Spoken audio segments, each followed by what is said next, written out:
वामदेवं सुरक्ताभं माल्यवस्त्रोपवीतिनं तुङ्गनासार्णोऽस्नीशं खड्गखेटकधारिणं साज्यं त्रिवर्गसंयुक्तं वह्निनाजोदितं मया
देहि मे प्रभो हर हर नमः पार्वती पतये हर हर महादेवा हृदय शिवने पोट्री नाटवर्कुं ग्रेवा पोट्री तत्तरयन्दाय पोट्री माकं पिन्नुदानाय पोट्री आवाय कनकतिगले पोट्री कैले मलयाले पोट्री पोट्री इच्छा तोदेयोड उगंदाय पोट्री பிறவியருக்கும் சிவபிரானே போற்றி போற்றி.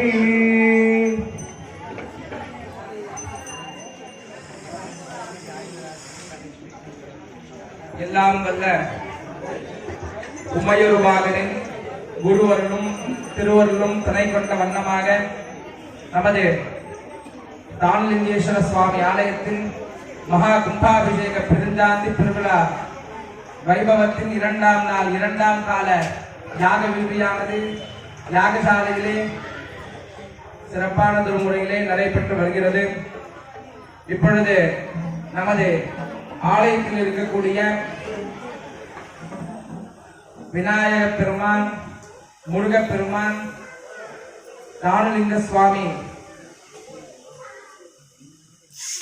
கருவறையில் வீட்டிருக்கக்கூடிய தானுலிங்க சுவாமியினுடைய ஆதார பீடத்திலே நந்திகேஸ்வர சுவாமி, மூஷிக சுவாமி ஆகிய அனைத்து தெய்வங்களின் ஆதார பீடத்திலே யந்திரம், நவரத்தினங்கள், பஞ்ச உலோகங்கள் எல்லாம் வைத்து யந்திர ஸ்தாபனம் என்று சொல்லக்கூடிய வைபவமானது நடைபெறவுள்ளது.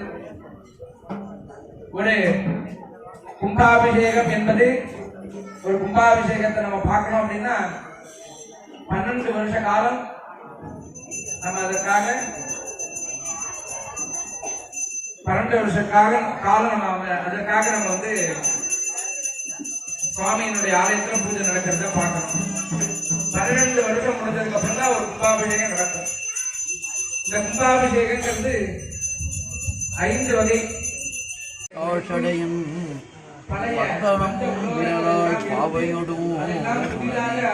கொந்தனவும் பொழில் கூடலை அந்தணன் வழி பூந்த அதிசயம்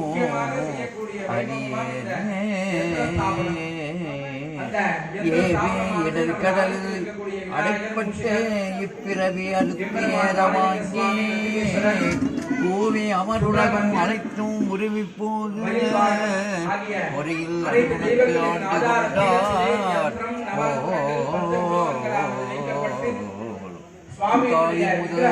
காவிரி நல் யமுனை கங்கை சரஸ்வதி பொற்றாமரை புட்கரணி கோவியோடு குமரிவரு தீர்த்தம் சூழ்ந்த உடம்பையே கீழ்கோட்டத்தேயம் அதே சமயம் மாலை எல்லா உலகம் நீயே நம்பமேறி இருந்தாய் நீயே நல்லாரை நன்மை அறிவாய் நீயே ஞானச்சுடரே விளக்காய் வினைகள் அறுப்பாய் நீயே புகழ்தேவனின் மேல் வைத்தாய் நீயே செல்வாய செல்வம் தருவாய் நீயே திருவையாறு அகலாத செவ்வச்சோ நீயே நன்மை பெறுகிறார் மன்னதிரு தொண்டனார் வணங்கி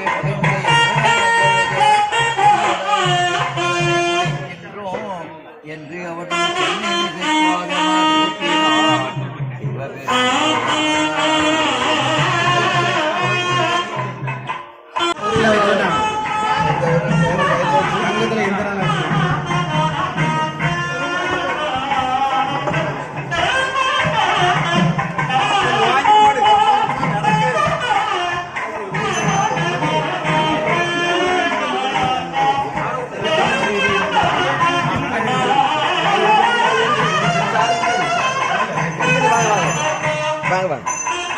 சார் போங்க 2 3 ஆமாம்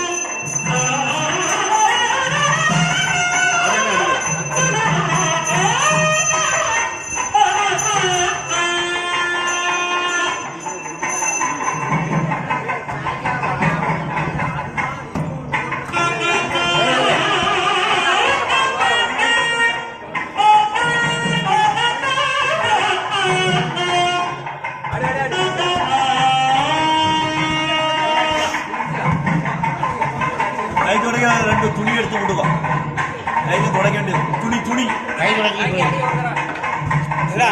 சுரேன் ஒரு 4 துணி மட்டும் எடுத்தோம் துணி கை தொடங்கி துணி எடுத்து தோல் வாங்கல கை தொடங்கி 2 துணி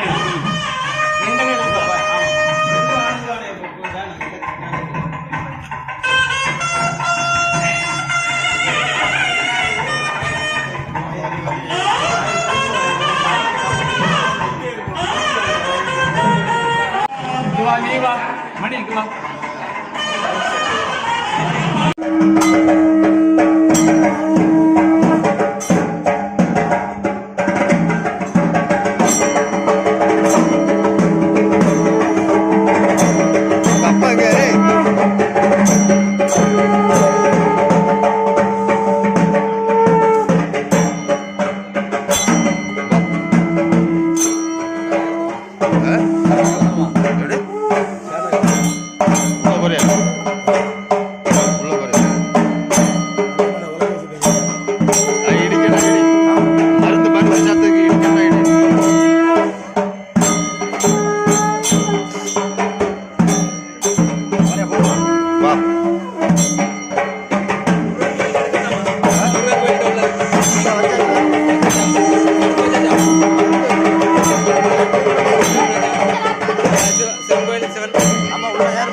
ओम ईशानमूर्धाय स्वाहा तत्पुरुषाय विद्महे महादेवाय धीमहि तन्नो रुद्रः प्रचोदयात् ओम हे तत्पुरुषाय स्वाहा अघोरेभ्यो तघोरेभ्यो घोरघोरतरेभ्यः सर्वेभ्यः सर्वेभ्यो नमस्ते अस्तु रुद्ररूपेभ्यः ओम हुं अघोरहृदयाय स्वाहा वामदेवाय नमो ज्येष्ठाय नमः श्रेष्ठाय नमो रुद्राय नमः कालाय नमः कलविकरणाय नमो बलविकरणाय नमो बलाय नमो बलप्रमथनाय नमः सर्वभूतदमनाय नमो मनोन्मनाय नमः ओम ह्रीं वामदेवुभ्याय स्वाहा सद्यो जातं प्रपद्यामि सद्यो जाताय वै नमो नमः भवेद्भवेनादिभवेद्भवस्वमा भवोद्भवाय नमः ओम ह्रीं ओम हं सद्योतपतये स्वाहा नमो वह्किदिगेभ्यो देवानां भदजेभ्यः ओम हां हृदयाय स्वाहा अस्मिन् महत्तन्नवे अन्तरिक्षे भवाधि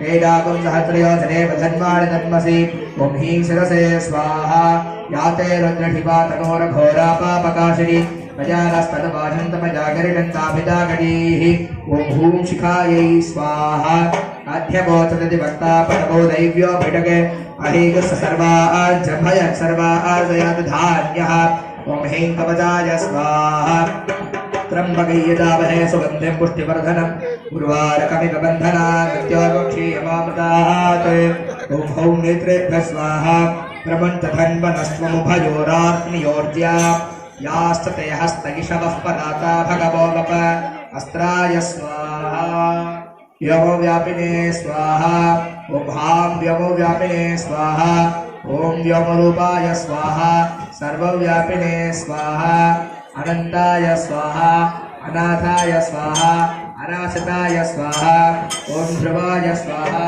ओम शाश्वताय स्वाहा ओम योगपीठ संस्थिताय स्वाहा ओम नित्ययोगिने स्वाहा ओम ध्यानाहाराय स्वाहा ओम नमः शिवाय स्वाहा ओम सर्वप्रभवे स्वाहा ओम शिवाय स्वाहा ओम ईशान